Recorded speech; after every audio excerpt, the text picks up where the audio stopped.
Hi, welcome back to my channel, and today I'm going to be talking about my eco-conscious baby shower.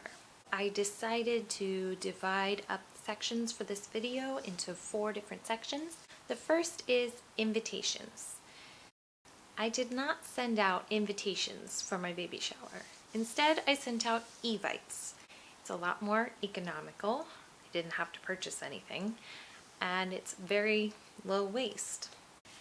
Another thing I didn't do was sign up for a traditional baby registry. I have 3 alternative ideas to a traditional baby registry. The first is called mytake12.com. What this website does is creates a fund that people can donate to for maternity leave. Most people here in the United States, unless you have really great benefits, don't get a lot of time. For example, I am only getting 6 weeks paid by the state, and it's not paid at 100% of my salary. It would be really nice to have a savings fund set up for myself for when the time comes when I'm going to be home and needing an extra bit of cash. That's what mytake12.com is for.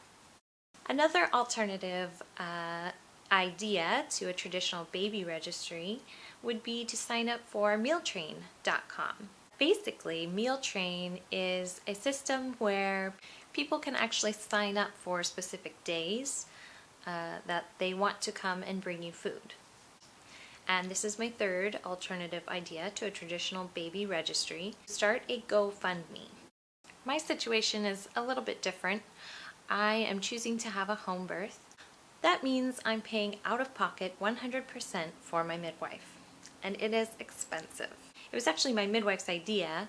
She told me that people have done this in the past, and I set up a GoFundMe account with the hopes of raising enough money to pay entirely for my midwife care, my home birth supplies, and my postnatal care.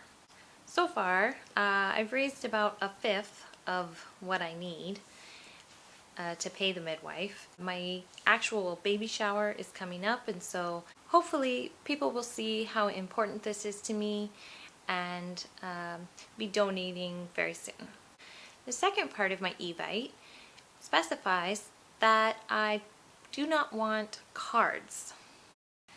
I think cards are a waste of paper. I mean, they're very thoughtful and nice. I enjoy writing them sometimes, but honestly, I don't want 30 meaningless cards that someone spent $4 to $5 on and I will only look at one time that day I open it. Instead of cards, I am requesting that my baby shower goers bring a book, a children's book. Gently used if possible, but new is fine also. This way I hope to maintain the thoughtfulness of the card. They could even write on the inside of the book the same way you write on the inside of a card. But I won't be throwing the book away. I will be using it and reading it to my child for years to come. The third part of my invitations specified not to bring disposable diapers. We're doing a diaper raffle, so we are requesting that everyone, if they'd like to enter into the raffle, bring 1 cloth diaper, any size, any brand. I've never used cloth diapers before, so I'm really excited to get a variety of kinds and a variety of sizes. People found these suggestions on my invitations really hard to take. Hopefully though, by the time the actual date comes around, everyone will have had some time to process these requests, and there will be no problem in following them through. So the second category is games and prizes. I'm planning on playing 4 games which require purchasing some items. I was trying to choose games that don't require purchases. I want to keep this as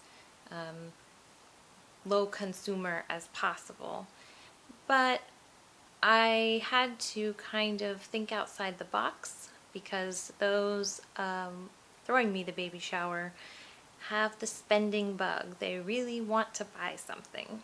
I thought it best if they were going to buy something that it would be something I would use over and over again. The first eco-conscious game that you already heard about in the invitation section is the diaper raffle. Cloth diapers, obviously, I will use over and over, and I've put a ban on disposable diapers for the shower. The second game is called Don't Say Baby. I don't know if some of you have heard of this, but it's where throughout the baby shower, if you are caught saying the word baby, then you get to take a party item off of someone else and wear it yourself. And at the end of the party, whoever's wearing the most party items, usually it's necklaces or clothespins or buttons or something like that, wins a prize. Because they didn't say the word baby. It's actually a really tough game, and I lose every time.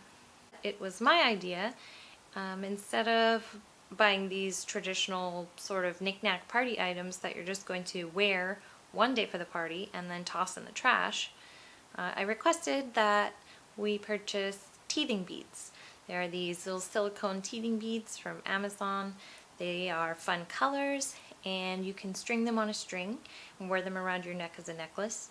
And then, at the end of the party, I get to keep all the teething beads and make a teether for my child. The third game we're playing that is eco-conscious is a sock hunt. This was a game I saw online, I think on Pinterest, about hiding pairs of socks around the house, and whoever finds the most socks throughout the party at the end wins a prize. My friend setting up the game is doing this a little bit differently. She'll be hiding single socks throughout the party. We're calling the game 2319. If you've ever seen Monsters, Inc., you'll know why. I will be purchasing baby socks and baby leggings for this game, but at the end of the day, after the party is over, I'll be taking them home to use. The last thing is not really a game, it's sort of an activity. It's a block decorating activity. I'm purchasing some natural wooden unpainted blocks, and this was sort of my idea to do instead of a traditional guest book. When people come into the party, they can choose a block and some Sharpies and decorate the block however they'd like. They can even write a little message or sign their name, and that way we'll always remember who came to the shower and contributed to the future development of my child. Now, the last part of this section is prizes, and I struggled a little bit with this. Those people throwing me a baby shower really want to have something nice for guests to take home, and we don't see eye to eye on the type of prizes that should be given. I compromised on this in a few ways. The first way was by accepting gifts that were hand-me-down items.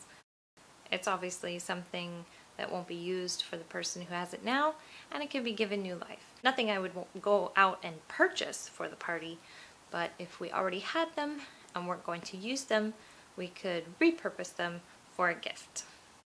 The other way I compromised was by accepting that the prizes or gifts for my party were purchased from local businesses.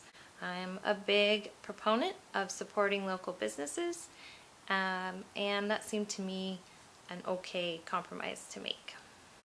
And lastly, as a gift to everyone leaving the shower, they will have the opportunity to choose a live plant or succulent to take home with them. That was my idea. I'd like to use the succulents and plants to decorate, and so this actually goes under two categories, one of prizes and one of decoration. Which leads me to my next section, decoration. This is one area I was not going to compromise in. I don't want any plastic or paper items to decorate with. It's wasteful, it's expensive, and it's going to be trash a few hours after the party.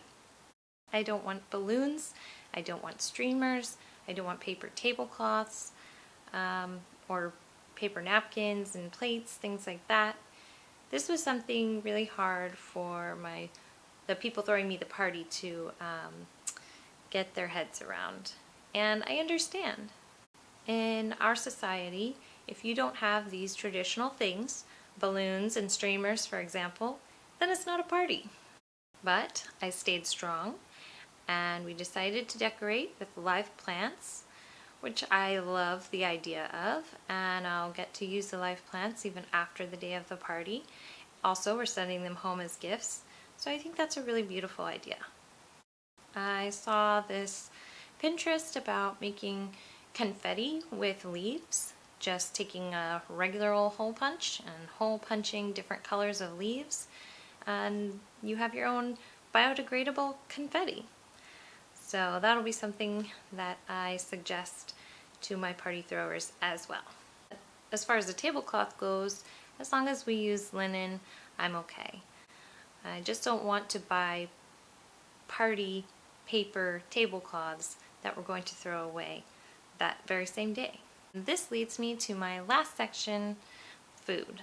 I also had the idea, instead of using paper napkins, to purchase a set of baby washcloths, which I expect to use for washcloths and also cloth wipes when my baby arrives, since I'll be doing cloth diapering. I had to compromise on plates. The people throwing me the party could not understand how we could have food without paper plates.